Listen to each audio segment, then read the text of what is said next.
Is the Senate in a quorum call, Mr. President? We are not. We're not. Thank you, Mr. President.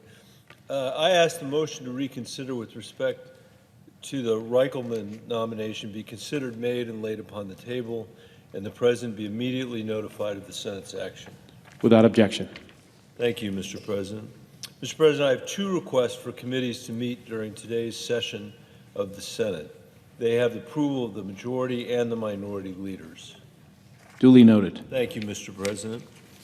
Mr. President, I ask unanimous consent that the Senate proceed to the consideration of the following nominations en bloc: calendars number 46 through number 52, number 82 through number 107, number 110 through 113, number 130 through 139, 180 through 205, number 224 through 234, number 236 through number 246, that the nominations be confirmed en bloc, the motions be considered made and laid upon the table with no intervening action or debate, that no further motions be in order to any of the nominations, that the President be immediately notified of the Senate's action.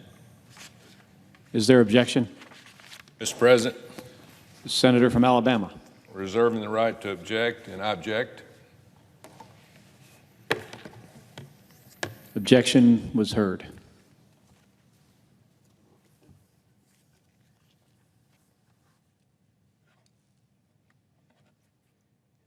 Mr. President. Senator from Colorado. Thank you, Mr. President. This is now the sixth time that I've been on this floor asking for unanimous consent so that the United States Senate can do its job to ratify, to approve the nominations of flag officers' promotions at the Department of Defense. That is something that we have done as a matter of course in the U.S. Senate for the last 230 years. No senator in the history of the United States has ever prevented the Senate from proceeding with these nominations of flag officers. I certainly don't have to tell the presiding officer how important these promotions are, how critical they are. And observer after observer after observer has said that that it's in the national security interest of the United States, not surprisingly, for this Senate to confirm these promotions, to ratify these promotions. That we're compromising our national security when one senator out of the whole 100 people decides that they're going to do something that no senator has ever done in the history of the United States. No senator has ever put a blanket hold on the promotions of flag officers. And there's a good reason for that, because if people were willing to play politics with that, they're playing politics with our national security. If they're willing to play politics with that, they're playing politics with the expectations of people who have spent an entire career defending the national security of this country, serving the public, serving in the Department of Defense, and who now have been promoted to a position of trust and responsibility. By the way, this doesn't just affect those people that are getting that promotion. It also affects the people that are below them that can't get the promotion that now is no longer vacant because they're stuck in the job that they're in. And I'm shocked that somebody here would do this and pretend that this is just common, this is the Senate, this is the way the Senate functions, this is the way the Senate, as my colleague from Alabama has said, just does its business. This is not how the Senate ever does its business. This is not how the Department of Defense does its business. And it's particularly, I think, should be particularly grieving to the American people because of the reasons the senator from Alabama is doing what he's doing. Mr. President, tonight we're here on basically the one-year anniversary of the Supreme Court's decision to overturn Roe versus Wade in the Hobbs decision. If you told me when I was in law school that a majority of the Supreme Court would join a majority opinion by Justice Alito that would say that if it wasn't a right or a freedom in 1868, it's not a freedom today, if you told me that was the basis on which they were going to strip a fundamental freedom from the American people, I would have said that will never happen. It's never going to happen. That is what has happened. And that is the result of a 50-year crusade to overturn a woman's right to choose in the United States of America. It's the first time since Reconstruction that we have given up a fundamental right here. It's the first time since Reconstruction we've been stripped of our fundamental right, that our freedoms have been diminished, that they have grown smaller. In the hands of a 50-year campaign that was waged to put 4 people on the Supreme Court, a majority on the Supreme Court, who subscribe to the best named doctrine I've ever heard named in American political history, or anybody's political history, and that is the doctrine of originalism, a doctrine that was dressed up to create a scenario or a legal set of arguments that somehow there were a group of people in this society with such mystical powers that they were capable, unlike anybody else in America, they would be capable of divining the original intent of the Founding Fathers.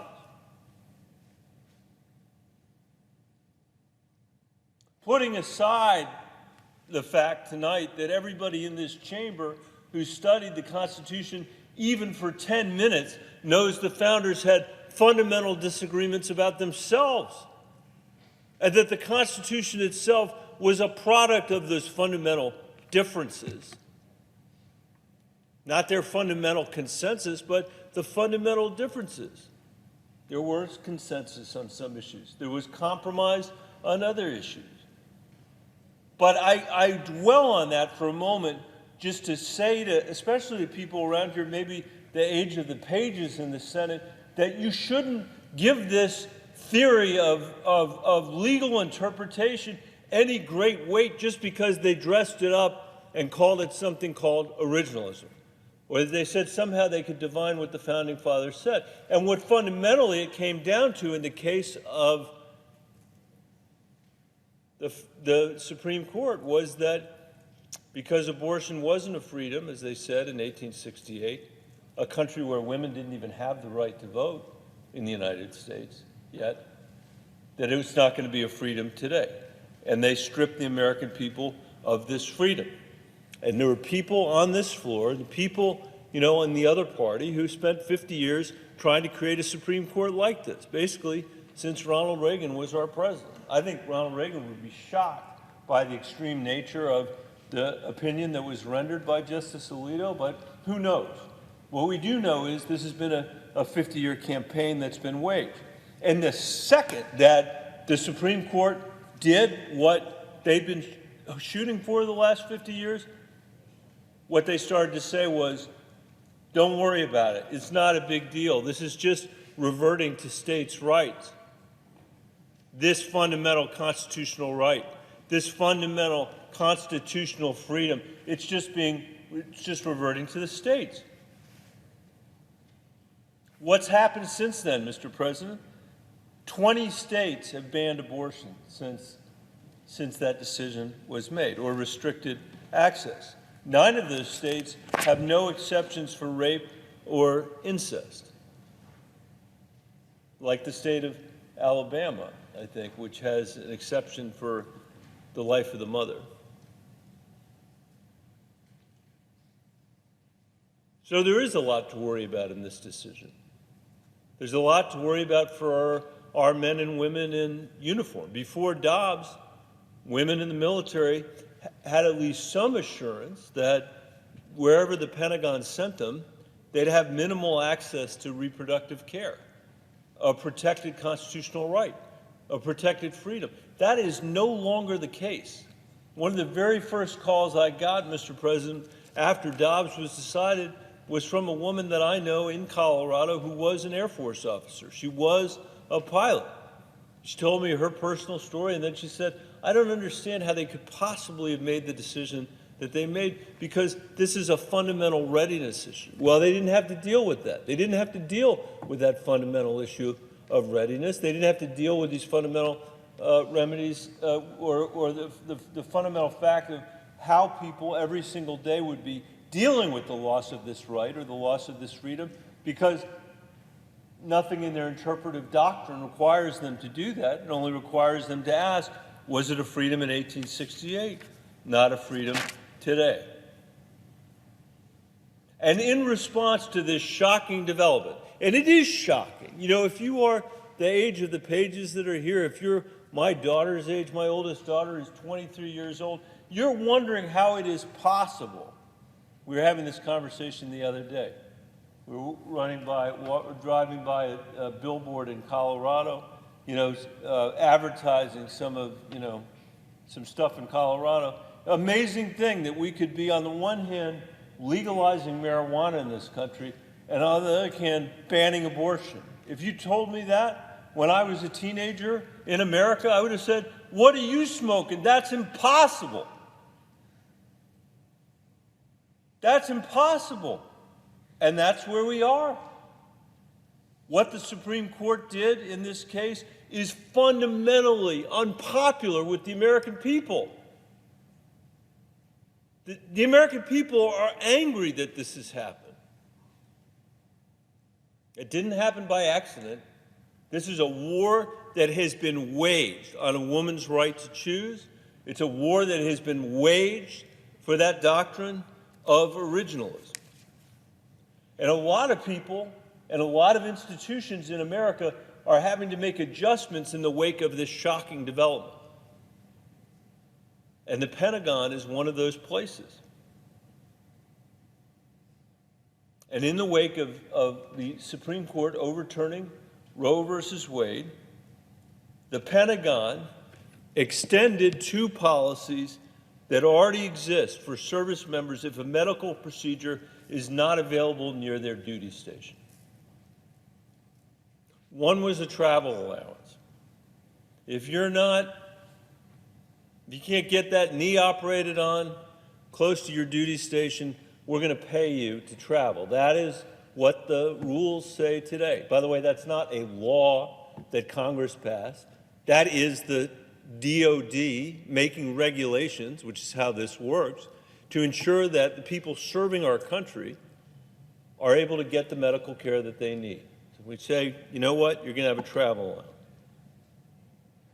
And because you have to travel to do this, we're going to give you paid leave to do that, to go get that knee surgery. And what the DOD said in the wake of the Dobbs decision reversing Roe versus Wade is that if you are doing that because you've made a decision to seek reproductive health care, you've made a decision to have an abortion, we're going to apply the same rules to you that we apply for these other surgeries. We're not going to treat you differently. We're going to treat you exactly the same. That's what we're going to do. And if you need to travel because it's not available, you can do it. So if you live in a state like Alabama, where my colleague who is blocking every single appointment or promotion in the DOD where he lives, where it is, you know, you can, if you're a doctor and you perform an abortion, you can go to jail for 99 years. If you're living in a state like Alabama where abortion is banned, and there are very limited exceptions, if any exceptions, that you can go somewhere else to do it, or that the DOD will actually pay for you to go, and the DOD will give you paid leave, and that's true whether you're seeking women's reproductive health care, or you're going for knee surgery. But knee surgery isn't banned in 20 states in this country. And there was one other thing that the Department of Defense said, which was they said, you know what? In the case of a pregnancy, you can tell your commanding officer, you can tell your command 20 weeks after you've learned of your pregnancy. You don't have to tell people right away because things might happen in the early stages of a pregnancy, or you might make decisions to have an abortion in that time. This was an attempt by DOD to harmonize the rules at DOD for health care with the changes at the Supreme Court. It would be difficult, in my mind at least, to imagine a more modest set of changes to the rules by DOD. I've thought about it. What could be more modest than saying, okay, if we're going to pay people that are getting knee surgery or other, or pay them paid leave, then we're going to do this for everybody else, for women who need reproductive health care. If we're going to pay people to travel for these other things, then we're going to let people travel. I would think that most people, who have disagreements about abortion in this country might say, well, that is fair. People have the right to be able to make this decision on their own, or they should have the right to make this decision on their own. And we shouldn't discriminate against people just because we might have a disagreement about abortion. One thing this set of rules does not do in any shape or form is pay for an abortion. And the senator from Alabama has almost admitted as much on this floor. He said it's sort of tantamount to that. It's sort of this. And Senator Lee from Utah was sort of saying that it's sort of, but they know that it's not. That's not what the rules do. That's a debate that we're going to need to have here. But that is not what's happening here. What's happening here is the rules as I stated it. And the senator from Alabama, Mr. President, was so enraged by this, so infuriated by this, so angered by this, that he's now put a blanket hold on 249 military promotions to unwind those rules, to change those rules, to force the DOD to retreat, and the DOD to say, okay, from here on out, here's what we're going to do. We will pay for your travel for every single operation that you can't get at your duty station, except if you're a woman who's seeking reproductive health care. If you're a woman who's going to have an abortion, we are going to discriminate against you. We're going to treat you differently than everybody else for every other purpose.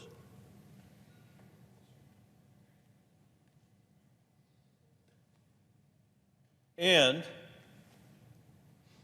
we are going to give you paid leave because we understand that it's inconvenient to have to go somewhere else from your duty station. By the way, you haven't asked to be at that duty station. We're going to give you paid leave, except if you are going because of reproductive health care, in which case we're going to discriminate against women and say, uniquely, you do not get paid leave. And I guess you have to inform your commanding officer, somebody does, that you're pregnant sooner than the 20 months. That's the world that the senator from Alabama is trying to pursue here on this floor by holding every single military promotion, every flag officer promotion in the United States of America when Putin is invading Ukraine and China is sailing their shiny new navy all over the South China Sea. And I know he knows it. He can't think it's a good idea. I know he's come out here and said, don't worry about it. There are people, there are acting people that are doing those jobs. Don't worry about it. The generals don't actually make decisions. It's the enlisted people that are doing all the work. Don't worry about it. Somehow this is going to help with the recruiting quagmire that he has pointed out. I don't think, by the way, it's going to help with the recruiting quagmire that he's talked about out here, that women that are thinking about joining the military are going to know that their lives are in the hands of politicians in Washington, D.C. Their very lives are in their hand. Their destiny is in their hand. A DOD can send them to a place where abortion is banned and doctors go to jail for 99 years if they perform an abortion, or they might be lucky enough to serve in a place like Colorado where we've codified Roe versus Wade already. We're the first state in America to do it. And I don't have to tell the presiding officer who, by the way, served and has been on the Armed Services Committee, how important these jobs are we're talking about. The next chairman of the Joint Chiefs of Staff, Air Force General C.Q. Brown. The chairman of the Joint Chiefs of Staff. The chief of the National Security Agency. The next military representative to NATO. You think that's an important job? Soon, this hold is going to include the next commandant of the Marine Corps, the Army Chief of Staff, the Chief of Naval Operations, putting our national security at risk. Mr. President, I'd ask that at the outset of tonight's proceedings, I asked if we could have unanimous consent on a number of these promotions, and I would like to put the names and the ranks and positions into the record, please. Without objection. Thank you, Mr. President. Former Defense Secretary Gates, who, by the way, for those who don't know, was appointed by George W. Bush, said that the senator from Alabama has made the military, quote unquote, a pawn. That's a guy who served in a Republican administration. We've had secretaries of defense from both sides of the aisle who said that the senator from Alabama is hurting our national defense, he's hurting our national security, he's playing politics with our Department of Defense. And what is his justification again? Well, it's no different than what I already said. He uses different words. He says that the DOD has made the Department of Defense, by making these rules, into an abortion travel agency. That's his word, abortion travel agency. Well, that's not true. We've already talked about the travel allowance and the absence without leave and the more time to notify. I'm sure there are some people, a handful of people in America, who couldn't see the wisdom in that, who would disagree with that. But I'll bet you the vast majority of people in this country, including people who have a different view on a woman's right to choose than I have, would say that women ought to have the right in the Department of Defense to get travel paid for just like anybody else, and to get paid leave, and to be able to have 20 weeks to be able to tell their commanding officer that they're pregnant.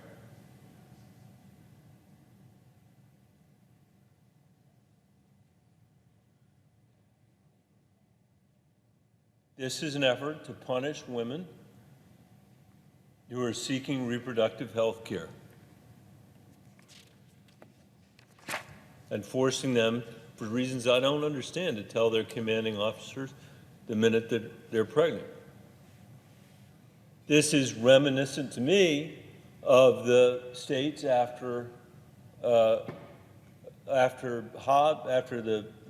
court overturned Roe versus Wade, that started to look at bills to try to prevent women from traveling from states that had banned abortion to states that had, made abortion illegal.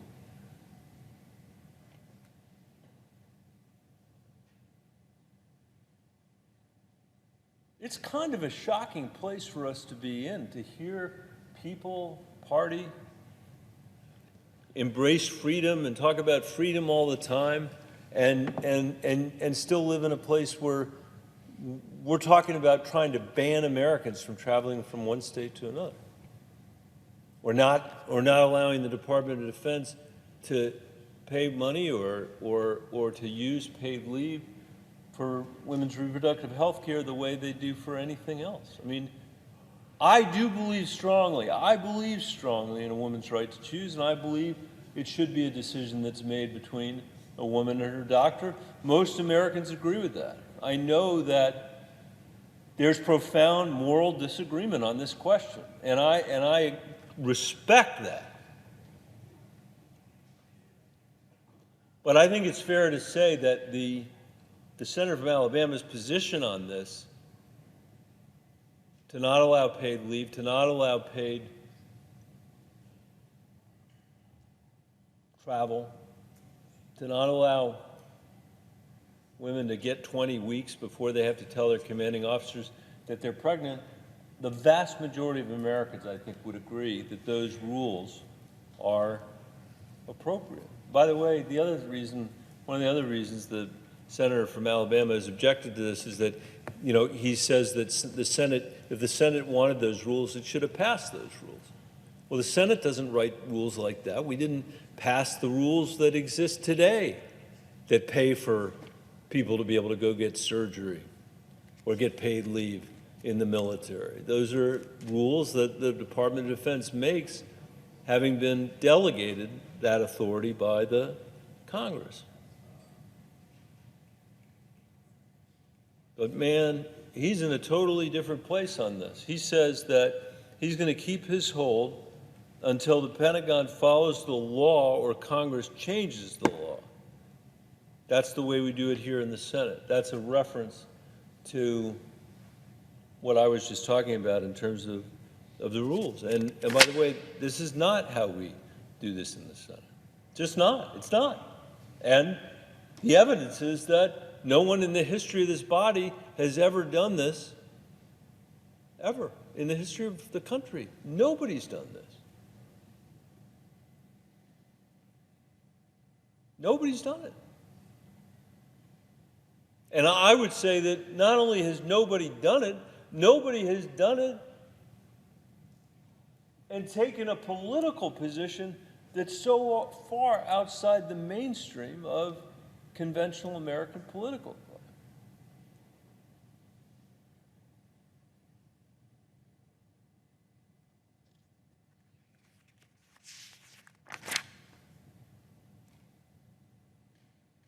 I think the American people should be asking their senators where they stand on this. There are only 100 people here. It's not hard to find our telephone numbers or our addresses. Should be asking them, do you agree? Do you agree that we should be holding up every single flag officer's promotion because one senator thinks that we shouldn't have paid leave or paid travel for women that need reproductive health care? He says he's going to relent only when that's true. He's only going to relent when there is a DOD policy that pays for every other surgery that somebody could get, that has paid family leave for any other procedure that you could get, but bans that for abortion. That is an extreme position. That is an extreme position. It's an extreme position to say that we're going to not allow people to have 20 weeks to make this decision. There are no exceptions in Alabama for rape or incest. That may be part of the reason why he has the perspective he does. It is a state where if you're a doctor and you perform an abortion, you could go to jail for 99 years. But that's not what the majority of Americans believe on this issue. It's not. It's not. I don't even think the majority of Alabamans believe that. But the majority of Americans certainly don't. The majority of Americans believe in a woman's right to choose. The majority of Americans believe that these questions are best decided by a woman, between a woman and her doctor, or her family and her faith, if she has one. And that is what my state believes, Mr. President. We were the first state to decriminalize abortion before Roe was even decided, and we're the first state to codify a woman's right to choose. That is, I think, what freedom actually looks like, Mr. President. Our state in Colorado is the first state to codify Roe since the Supreme Court overturned Roe versus Wade. And other folks were saying you don't need to worry about the states. Now, one of the largest states in America a large state where something like 65% of the people support a woman's right to choose, the governor of that state, the state of Florida, has banned abortion after 6 weeks. And he signed that law at 11 o'clock at night when nobody would be around to see the way he was trampling on the freedom of his constituents. Most Americans, if they knew this debate was happening, would be shocked, I think, to hear that what we're trying to do here is prevent women from getting paid leave, that we're trying to prevent women from having paid travel, that we're trying to prevent women from having 20 weeks to tell their commanding officer. That is what the senator from Alabama is saying, that until that happens, until we're preventing women from those things, until we're discriminating against women that are seeking reproductive health care, that he's going to continue to hold all these nominations forever?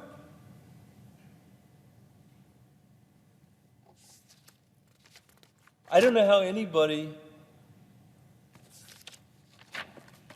can take that position and say that they stand for freedom. But that is the position that the senator from Alabama has taken. And I hope he will reconsider what he's doing because of the damage that it's causing our national security. At a moment when, as I said, Putin has invaded Ukraine and China is pressing its advantages in various places around the world, we need the senator to lift these holds. And I'm going to keep coming to the floor until he does. Thank you, Mr. President. I'll yield the floor. I know it's late. It suggests the absence of a quorum.